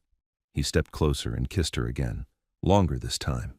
Deeper, like he was finally letting himself believe this was real. When they broke apart, Amina felt breathless and giddy and more alive than she had in months. "Follow me?" she asked. "Anywhere," Jack said, "for as long as you'll have me." As they drove through the quiet Atlanta streets toward her condo, Amina thought about her father, about the values he'd taught her and the courage he'd given her to fight for what mattered. She had a feeling he would have approved of Jack Mercer. More than that, she had a feeling he would have been proud of her for choosing love over fear, for choosing authenticity over appearances, for choosing the man who made her better instead of the man who looked better on paper. In her rearview mirror, she could see Jack following behind her, steady and reliable and completely hers. For the first time in months, the future felt bright. Monday morning arrived with sunshine and the sound of Jack's car in her driveway at exactly 8 o'clock. Amina looked out her window and saw him waiting by his car, coffee cups in a cardboard tray, mystery novel tucked under his arm. Some things, she realized with a smile, didn't need to change. "Morning," he said as she approached, offering her a cup. "Sleep okay?" "Better than I have in weeks." "Good. Ready for another day of puzzle solving?" But before she could answer, her phone rang. Her mother's name appeared on the screen. "I should take this," she told Jack. "Amina, darling." Vivian's voice was carefully controlled. "I heard some interesting things about yesterday." "What kind of things?" "That you were seen having breakfast with your driver at some little diner in an interesting neighborhood." Amina looked at Jack, who was pretending to read his book but obviously listening. "His name is Jack, Mom, and yes, we had breakfast together." "I see. And this is, what exactly? A friendship?" "It's whatever we want it to be." There was a long pause. "Amina, we've talked about this, about appearances and boundaries, and I've decided that your boundaries aren't my boundaries." Amina's voice was calm but firm. "Jack is a good man, a kind man, the kind of man Dad would have respected. Your father would have wanted you to be practical. Dad would have wanted me to be happy, to choose character over convention, to treat people with dignity regardless of their job or background." She paused. "He would have liked Jack." Another long pause. "Are you sure about this?" "I'm sure." "Then I suppose we'll need to have dinner. The three of us, this week." Amina's eyes widened in surprise. "Really? If he's important to you, then he's important to me. That's what family does." After she hung up, Jack looked up from his book. "How'd that go?" "Better than expected. She wants to have dinner with us this week." "All of us? Together?" "Apparently." Jack closed his book and looked at her seriously. "Are you ready for that? Bringing me into your family officially?" "I brought you into my family the day I decided you mattered to me. Everything else is just details." They drove toward downtown Atlanta, comfortable in the routine they'd established over the past few weeks. Coffee in cup holders, classical music playing softly, easy conversation about the day ahead, but everything felt different now, lighter, more honest. "So what does this look like going forward?" Jack asked as they stopped at a red light. "Me driving you sometimes." "When you want to, when I need to be driven and you're available. But not because you have to, because you choose to." "And other times?" "Other times we'll have dinner, go to movies, take drives like yesterday morning. Be normal people who happen to care about each other." "Normal people," Jack repeated, smiling. "I like the sound of that." Their first stop was the hotel where the gala had been held. Amina needed to oversee the cleanup and make sure everything was returned to its proper place. The ballroom looked different in the harsh morning light, empty and echoing instead of warm and full of life. But somehow that felt right too. The memorial had served its purpose. Now it was time to move forward. "Looks smaller without all the people," Jack observed as they walked through the space. "Everything looks different in daylight." "Better or worse?" "Just different. Real instead of magical." As they supervised the removal of decorations and the return of rented equipment, Smina found herself thinking about the speech she'd given, about the values her father had taught her and the choices she'd made since his death. "Jack?" she said as they watched the florist pack up the remaining flowers. "Yeah? Thank you." "For what this time?" "For helping me remember what my father really cared about." for making me brave enough to choose what matters instead of what's expected. Jack stepped closer and took her hand. Right there in the hotel ballroom with staff members moving around them and sunlight streaming through tall windows. "Thank you for choosing me," he said simply. And in that moment, surrounded by the remnants of an elegant memorial, but holding hands like normal people who had found something real together, Amina knew they were going to be okay. More than okay. They were going to be happy. The rest, her mother's dinner, other people's opinions, the daily challenges of building something together, would work itself out. Because they had something more important than other people's approval. They had each other. And sometimes, that was enough to change everything.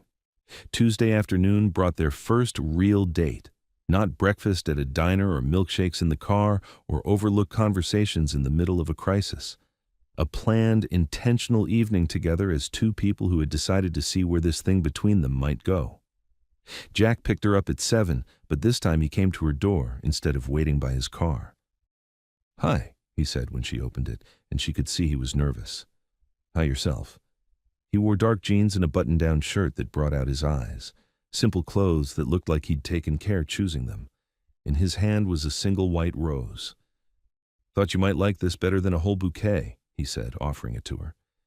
She did. It was perfect, classic and genuine instead of showy. "Where are we going?" she asked as they walked to his car. "Thought we'd start with dinner. Nothing too fancy. A place where we can actually talk." The restaurant he chose was exactly right. Small and warm, with tables for two and soft lighting and the kind of atmosphere that made you want to lean in close and share secrets. "How did you find this place?" Amina asked as they settled into their table. "I've driven past it 100 times. Always looked like somewhere I'd want to take someone special." "Someone special?" "You." The words were simple, but they made her heart skip. "Even when we were just driver and passenger?" Jack was quiet for a moment, studying his menu.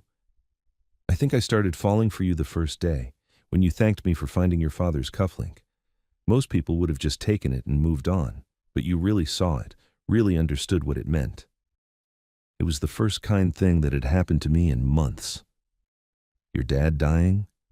"My dad dying. Taking over more of the business, everyone expecting me to be perfect all the time." She paused. "You made me feel like I could just be myself." They ordered dinner and wine and settled into the kind of conversation they'd been building toward for weeks. Real conversation, about dreams and fears and the things that mattered to them. "What do you want?" Jack asked over shared dessert. "I mean really want. If you could have anything." Amina thought about it. "I want to run the business the way my father would have, with kindness and integrity. I want to make him proud." She paused. "And I want someone to come home to at the end of the day. Someone who knows me, really knows me." "What about you? What do you want?" Jack was quiet for a long moment. "I want to build something. Not just fix other people's things, but create something of my own. Maybe my own garage someday. Something small but good." "That sounds wonderful." "And I want," he looked at her directly, "I want to be the person you come home to, if you'll let me." The words hung between them, honest and hopeful and a little scared. "I'd like that," she said softly. "I'd like that very much." After dinner, they walked through a nearby park, not because they had anywhere to be, but because neither wanted the evening to end. "Can I ask you something?" Amina said as they sat on a bench overlooking a small pond. "Always." "That night you helped Tasha, on the highway. Why did you stop?" Jack was quiet for a moment. "She needed help." "But you could have just called 911 and kept driving." "Could have. Didn't want to." "Why?" "Because," he struggled for words, "because I know what it feels like to be scared and alone. And if I could keep someone else from feeling that way, even for just a few minutes, then that seemed worth stopping for." Amina felt something warm settle in her chest. This man who thought he wasn't good enough, who pulled back to protect other people even when it hurt him. "You have the kindest heart of anyone I've ever met," she said. "Nah, I just try to do the right thing. That's what makes it kind." They kissed again that night, sitting on the bench with park lights reflecting off the water and the sound of traffic distant but not intrusive. longer and deeper than their first kiss, with less hesitation and more promise. When they broke apart, Jack rested his forehead against hers. "This feels big," he said quietly. "Good big or scary big?" "Both." "Yeah, me too." As he drove her home, Amina felt something she hadn't felt in months: content. Really, genuinely content. Not the temporary satisfaction of a completed task or a successful event, but the deep, quiet happiness of being exactly where she belonged. "Thank you for tonight," she said as they sat outside her building. "Thank you for saying yes." "To dinner?" "To all of it. To trying this. To giving us a chance." "Jack?" "Yeah?" "I'm falling for you. Have been falling for you. I wanted you to know that." "I'm already gone," he said simply. "Have been for weeks." She kissed him one more time before getting out of the car, quick and sweet and full of promise. As she watched him drive away, she realized something had fundamentally shifted, not just in how she felt about Jack, but in how she felt about everything. For the first time since her father died, the future felt bright. Wednesday brought the dinner with her mother.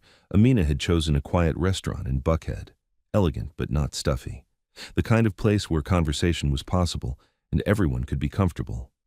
She arrived early and sat at their table fidgeting with her father's charm necklace and trying not to be nervous.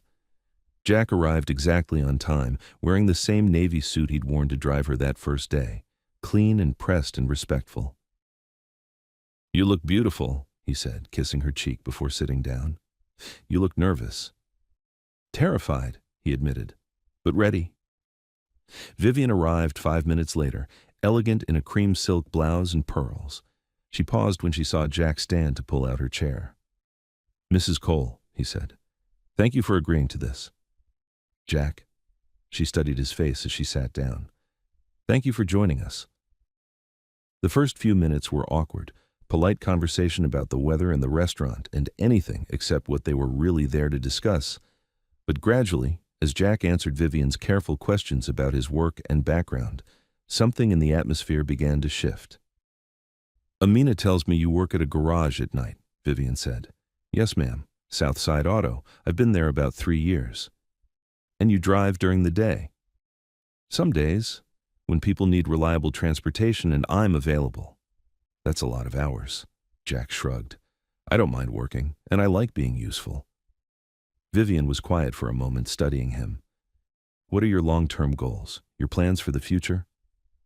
Amina tensed, waiting for Jack to give some polished answer about advancement and success.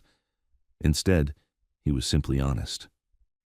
"I'd like to have my own garage someday. Nothing huge, just a place where people can get honest work done at fair prices." He paused. "And I'd like to be the kind of man your daughter deserves, if she'll have me." Something flickered in Vivian's expression. Not quite approval, but not disapproval either. "What does that mean to you? Being the man she deserves?" "Being honest, being reliable, supporting her dreams instead of trying to change them, making her feel safe and valued and loved." "And you think you can do that?" Jack looked at Amina, then back at her mother. "I think I can try, every day, for as long as she'll let me." The main courses arrived, and conversation shifted to easier topics. The gala, which Vivian praised for its elegance and warmth. The business, which was doing well under Amina's leadership. Family memories and shared stories. But Amina could see her mother watching Jack throughout the meal, noticing how he listened more than he spoke, how he asked about Vivian's work and remembered details from earlier in the conversation, how he made sure Amina had everything she needed without being obvious about it. Over dessert, Vivian surprised them both. "Jack," she said, setting down her coffee cup, "can I ask you something personal?" "Of course." "Why my daughter?" Amina started to protest, but Jack held up a hand gently. "Because she's kind without being naive, strong without being hard, because she cares more about doing the right thing than looking good doing it." He paused. "And because being around her makes me want to be better than I am." "And you're not interested in her money, her connections, what she can do for your career?" "Mrs. Cole," Jack said quietly, "your daughter could lose every penny tomorrow, and I'd still count myself lucky to know her. Her money doesn't make her who she is. Her character does." Vivian was quiet for a long moment. Then she smiled.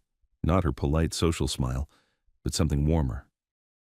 My husband used to say that character is what you do when no one is watching. Sounds like a smart man. He was, and he would have liked you, I think. After dinner, they walked Vivian to her car. She hugged Amina goodbye, then surprised Jack by offering him her hand. "Take care of her," she said simply. "Yes, ma'am." "And Jack? Sunday dinner, this week, both of you." As they watched Vivian drive away, Amina felt something settle in her chest.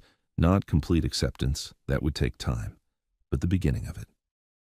"That went well," Jack said, sounding slightly dazed. "Better than well. She likes you." "How can you tell?" "Because she invited you to Sunday dinner. That's family territory." Jack stopped walking and turned to look at her. "Family territory?" "Family territory." He kissed her there on the sidewalk outside the restaurant, soft and grateful and full of amazement that this was his life now. "I love you," he said against her lips, the words slipping out before he could stop them. Amina pulled back to look at him. "What did you say?" Jack's eyes widened as he realized what he'd said. "I love you. I didn't mean to say it like that. I wanted to pick the right moment, the right words." "I love you too," she said, cutting off his worried rambling. "You do?" "I do, completely, hopelessly, wonderfully." They kissed again, longer this time, oblivious to the other pedestrians walking around them. When they broke apart, Jack was grinning. "So what now? Now we go home, and we figure out what forever looks like. Forever. Forever." The next few weeks settled into a rhythm that felt like the most natural thing in the world. Some mornings, Jack drove Amina to work, not because she needed a driver, but because they both enjoyed starting their days together. Coffee in the cup holders, easy conversation, the comfortable quiet of people who knew each other well. Other days, Amina drove herself and met Jack for lunch or dinner or quiet evenings at her condo watching movies and sharing takeout. He kept working at Southside Auto but started taking on fewer driving jobs, not because Amina asked him to, but because he had other priorities now, time he wanted to spend with her, plans he wanted to make. She kept running her father's business with the same integrity and warmth that had made him proud. But now she came home at the end of long days to someone who listened to her stories and celebrated her victories and reminded her that work was just one part of a full life. "You're different," Tasha observed one afternoon as they had coffee together. "Happier." "I am happy." "It shows. You're more relaxed, more yourself." "Jack makes me feel like myself is enough. That's what good love does." Sunday dinners at Vivian's became a regular thing. At first, they were slightly formal affairs, everyone on their best behavior, conversations carefully steered toward safe topics. But gradually, as Jack proved himself to be exactly who he appeared to be, kind, honest, reliable, the dinners relaxed into something warmer. Vivian started asking Jack for advice about her car. Marcus started including him in conversations about sports and work. Family friends stopped by and were introduced to Amina's Jack, without fanfare or explanation. One Sunday in late spring, as they all sat on Vivian's back porch after dinner, Amina watched Jack help her nephew with a broken toy truck and felt something perfect settle in her chest. This was what her father would have wanted for her. Not someone impressive or connected or wealthy, someone good, someone who made her laugh and supported her dreams and treated her family with respect. Someone who loved her for who she was, not what she represented. "He fits," her mother said quietly, coming to stand beside her. "Yeah, he does. Your father would approve." "You think so?" "I know so. He always said the measure of a man was how he treated people who couldn't do anything for him. Jack treats everyone the same, with dignity and respect." That evening, as Jack drove them home through the quiet Atlanta streets, Amina felt overwhelmed with gratitude. "Thank you," she said suddenly. "For what this time?" "For being patient, with my mother, with the whole family thing. I know it's not always easy. Your family loves you. That makes it easy." "Even when my mother interrogated you about your intentions?" Jack laughed. "Especially then. Shows she cares about you." "And what are your intentions?" He glanced at her in the rearview mirror, something soft and serious in his expression. "To love you for the rest of my life. If you'll let me." "Is that a proposal?" "Not yet, but it's a promise." 3 months later, It became both. Jack proposed on a Thursday evening in June at the Overlook, where they had had their first honest conversation about what they meant to each other. No elaborate planning or grand gestures, just the two of them and a simple diamond ring and words that came from the heart. "I want to spend my life making you happy," he said, down on one knee beside his car. "I want to be your partner and your best friend and the person you come home to every day. Will you marry me?" "Yes," she said, pulling him to his feet and kissing him before he could put the ring on her finger. Yes, absolutely yes. The ring was perfect, classic and elegant without being flashy, exactly what she would have chosen for herself. "How did you know?" she asked, admiring how it caught the light. "Your mother helped." "My mother?" "I asked for her blessing last month. She said yes, but only if I promised to let her help pick the ring." Amina laughed, imagining that conversation. "What else did she say?" "That your father would have been proud to call me son." They were married 6 months later in a small ceremony at the hotel where they'd held her father's memorial gala. The same ballroom, but transformed with white flowers and soft music and the warm glow of candles. Amina wore her grandmother's pearl necklace and carried a bouquet of white roses, the same kind Jack had helped her choose for her father's memorial. Simple and classic and perfect. Jack wore a new black suit that actually fit him properly and his grandfather's pocket watch. He cried when he saw Amina walking down the aisle, and she cried seeing his tears. Marcus walked her down the aisle, and Vivian dabbed at her eyes with a lace handkerchief. Tasha served as maid of honor and made a speech about love that looks like daily kindness. Mr. Delgado from the garage came wearing his best suit and brought his wife, who hugged Amina like she was her own daughter. Mrs. Chen from the diner brought them a homemade cake that was more delicious than anything the fancy bakeries could have made. It wasn't the biggest or most elaborate wedding Atlanta had ever seen, but it was warm and genuine and filled with people who loved them. After the ceremony, as they danced their first dance to the same cheesy 80s song that had made them laugh that first Sunday, Amina felt her father's presence like a blessing. "He's here," she whispered to Jack. "I know. I can feel him too. He would love this, all of it, but especially you." "I hope so. I know so." 2 years later, they bought a small house with a front porch and a garden where Amina could grow the white roses she'd fallen in love with. Jack opened his own garage, Mercer Auto, in a renovated building downtown where he employed 4 other mechanics and built a reputation for honest work at fair prices. Amina continued to run her family's business, but now she had someone to share the victories and shoulder the burdens. Someone who understood that success meant treating people right, not just making money. On Sunday afternoons, they still drove to the Overlook to watch planes and talk about their week. On Wednesday evenings, they had dinner with Vivian, who had become Jack's biggest champion and Amina's partner in spoiling their future grandchildren. And every morning, Jack brought Amina coffee, not because she needed him to, but because some gestures of love were too perfect to abandon. "Happy?" he asked one Saturday morning as they sat on their porch swing, watching their neighbors' kids play in the yard. "Completely. No regrets about choosing the mechanic instead of the investment banker?" Amina looked at her husband, this good, kind man who had walked into her life at exactly the moment she needed him most, and smiled. "Never. Not for a single second." "Good, because you're stuck with me now. Promise?" "Promise." A plane rose in the distance, sunlight glinting off its wings as it climbed toward the morning sky. Amina watched it disappear into the blue and thought about journeys and destinations and the difference between arriving somewhere and finding home.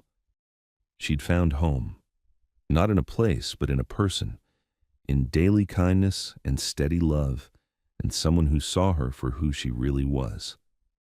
Her father had been right about so many things, but maybe the most important lesson he'd taught her was this: the best things in life aren't impressive from the outside. They're the quiet moments of genuine connection, the small gestures that say, "You matter." The choice to love someone not for what they can give you, but for who they are when no one else is watching. Jack reached for her hand, linking their fingers together like he had that first evening at the Overlook when everything was uncertain and new. Now everything was certain and familiar and completely, perfectly right. "Ready for whatever comes next?" he asked. Ready, she said, and they were. Together, they were ready for anything.